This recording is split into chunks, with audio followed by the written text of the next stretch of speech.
nama saya Irma Nur Hidayah. Di sini saya bersama rekan saya Kurnia Sari Rahma dari Lokal 6 di Ekonomi Syariah. Kami ingin menyelesaikan tugas mata kuliah Ekonomi Pertanian yang dalam kesempatan kali ini kami akan membahas mengenai materi modal dalam produksi pertanian.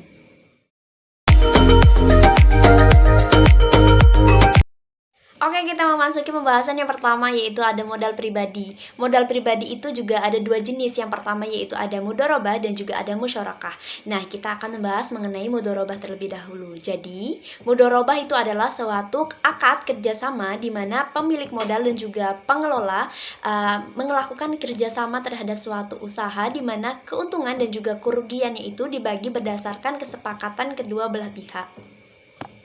Selanjutnya ada namanya musyarakah. Biasanya orang tuh menyebutnya musyarakah itu dengan sebutan syirkah. Nah, jadi pengertiannya itu adalah suatu akad kerjasama yang terjadi di antara para pemilik modal untuk menggabungkan modalnya dan melakukan usaha bersama dalam suatu kemitraan dengan nisbah pembagian hasilnya itu sesuai dengan kesepakatan awal yang telah disetujui, dan juga kerugiannya itu mereka tanggung berdasarkan proporsional sesuai dengan kontribusi modal pertama tersebut. Selanjutnya ada modal sebagai faktor produksi. Nah, dalam arti ekonomi, modal itu adalah bagian dari suatu produksi yang disisihkan untuk dipergunakan untuk produksi selanjutnya. Nah, modal ini adalah salah satu faktor di antara 3 faktor yang disatu padukan dalam proses produksi yang sangat penting. Yang pertama ada tanah, yang kedua ada tenaga kerja, dan yang terakhir ada modal. Nah, Menurut Gilarso nih, mengemukakan bahwasanya modal merupakan bekal untuk melaksanakan sebuah usaha. Dan secara ekonomi, modal adalah barang-barang yang bernilai ekonomi yang digunakan untuk menghasilkan tambahan kekayaan ataupun untuk meningkatkan produksi. Nah, modal dalam usaha tani bersamaan dengan faktor produksi lainnya akan menghasilkan sebuah produk. Nah, modal akan semakin berperan dengan berkembangnya usaha tani tersebut. Pada usaha tani yang sederhana membutuhkan modal yang kecil, dan semakin majunya usaha tani maka membutuhkan modal yang semakin besar. Sebagai contohnya, ketika kita ingin menjalankan sebuah bisnis atau ingin mendirikan sebuah bisnis kecil-kecilan, pasti biayanya atau modalnya tidak sebesar ketika kita ingin menjalankan bisnis yang cangkupannya skala besar begitu. Dan dalam kegiatan produksi pertanian, maka modal ini bisa dibedakan menjadi 2 macam. Yang pertama ada modal tetap. Nah, modal tetap ini biaya yang dikeluarkan dalam proses produksi yang tidak habis dalam sekali proses produksi, seperti ada tanah, bangunan, dan juga mesin-mesin.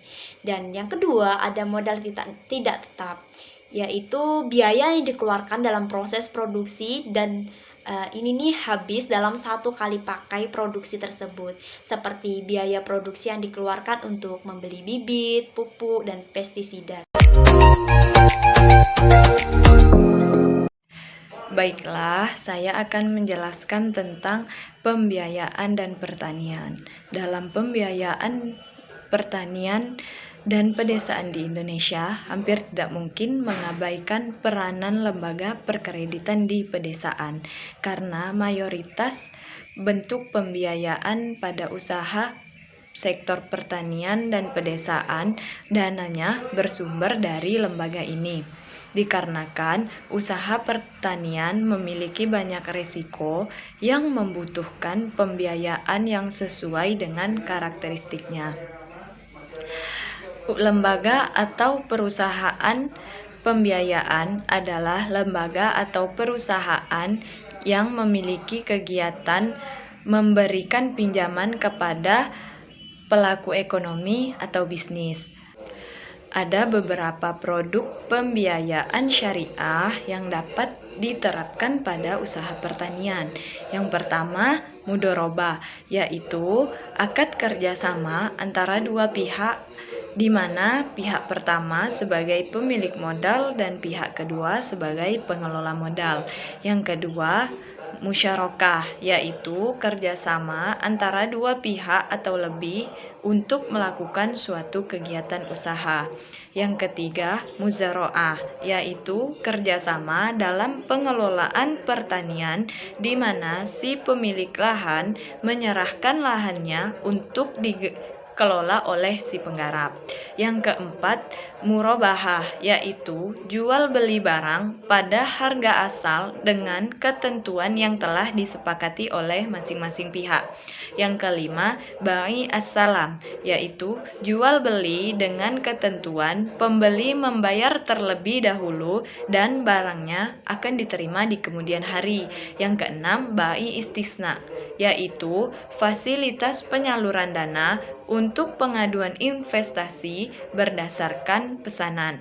Dan yang terakhir, ar-rohan, yaitu menahan salah satu harta milik si peminjam untuk sebagai jaminan atas pinjaman yang telah diterimanya. Baiklah, saya akan menjelaskan pembahasan yang terakhir, yaitu tentang struktur pembiayaan pertanian.